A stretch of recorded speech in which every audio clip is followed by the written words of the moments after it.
కావేరీ జలాల అంశం తమిళనాడు అసెంబ్లీని వేడెక్కించింది. డీఎంకే నిరసనలతోనే టీవీకే కళ్లు తెరిచిందని విపక్ష నేత ఉదయనిధి స్టాలిన్ విమర్శించారు.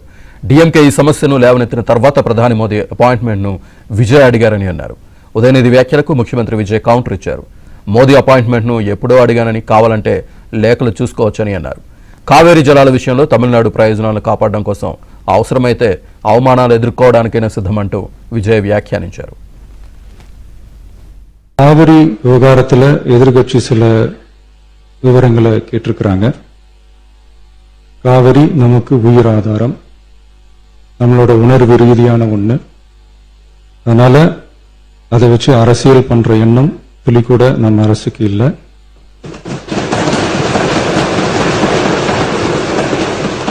அதுக்கான அவசியமும் இல்லை. மேகதாது விவகாரத்தில் நாம் எல்லாரும் சேர்ந்து தான் தீர்மானம் போட்டோம். அதை நேர்முக கடிதமா மாண்புமிகு பிரதமர் அவர்களுக்கும் அனுப்பி வச்சிருக்கிறோம். அதோட நாம் அப்படியே இருந்துடல.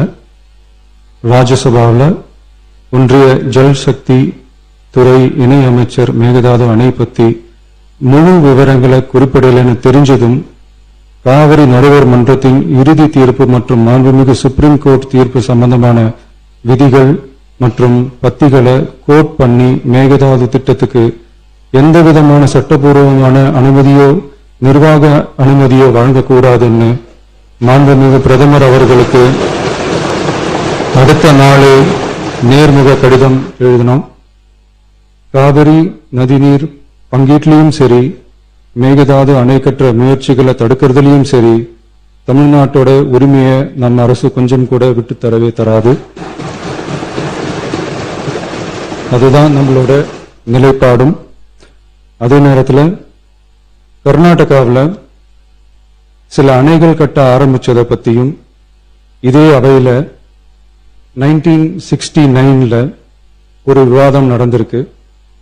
அப்போ நீர்வளத்துறை அமைச்சராக இருந்தது யாரு? அப்ப அணை கட்ட விட்டது ஏன்னு கேட்டு அந்த மாதிரி சீப் பாலிடிக்ஸ்லாம் நான் பண்ண விரும்பல. பகை நாடுகளை பேசி தீர்க்க பாக்குறாங்க. பக்கத்து மாநிலத்தோட பேசி பார்த்தா என்னன்னு நினைச்சேன்.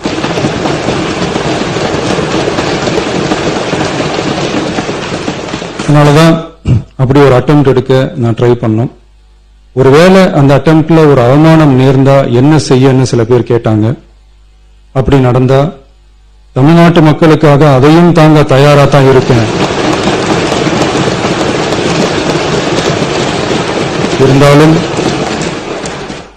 இருந்தாலும் நம்ம மேல அன்பு காட்டின அத்தனை பேருக்கும் நம்மளோட நன்றிகள்.